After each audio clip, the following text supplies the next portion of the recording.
สุดยอดให้คุณภาพและบริการธนาเชษฐ์มิวสิกธนาเชษฐ์มิวสิกบริการเครื่องปั่นไฟประดับประจำงานพิธีต่างๆเวทีเครื่องเสียงดนตรีนักร้องแดนเซอร์ครบชุดสุดประทับใจในราคามิตรภาพอย่าลืมนะครับท่านเจ้าภาพมีงานครั้งคราใดต้องการเครื่องปั่นไฟเครื่องเสียงเวทีดนตรีนักร้องแดนเซอร์สนใจติดต่อธนาเชษฐ์มิวสิกได้ที่เลขที่130หมู่3ตำบลละเวียอำเภอประโคนชัยจังหวัดบุรีรัมย์บริหารงานโดยคุณธนาเชษฐ์ผลเกิดโทรศัพท์088 378 8134และ080 157 5245ธนาเชษฐ์มิวสิกอีกระดับของการให้บริการ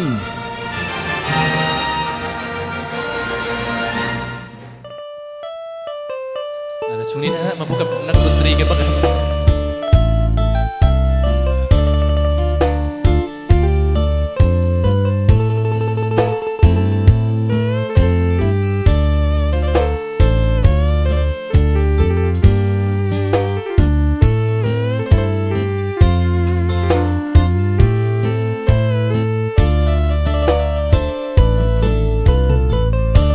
สนาในบางมันเมียนความหมา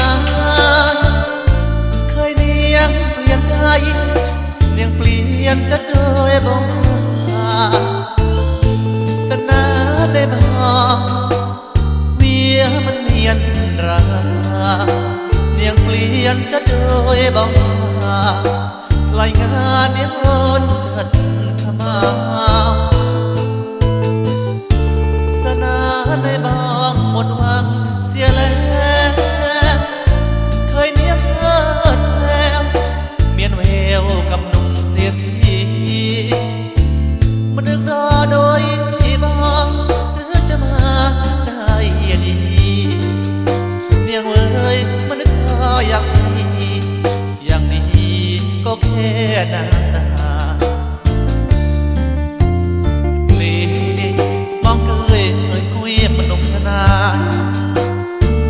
ออกกับแปลงใส่สุดหัวใจหาได้เปรียบเท่าปัจนี้คนดีจอดบ้องได้ขึ้นกุยเสือเนียงไม่กล้าเส้นมุกเมาโถยน้องเยาพี่กันลอดคือเสน่ห์นะครับผมฝากในทีมงานของธนาเชษฐ์มิวสิกไว้ในทีมงานหนึ่งท่านเงินไหลนองทองไหลมาคอยร่ำคอยดวงทุกท่านนะครับนะครับขอจับมือเลยครับคนข้างหลังครับนอนหลับหรือยังครับบอกสัญญาณเลยครับ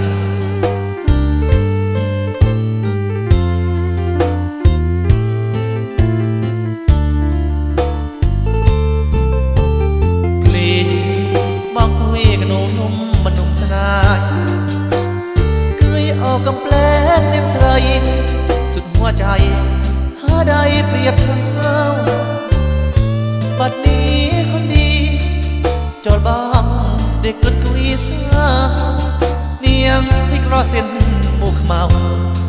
เฮ้ยน้องเยาพี่กันรอเธอ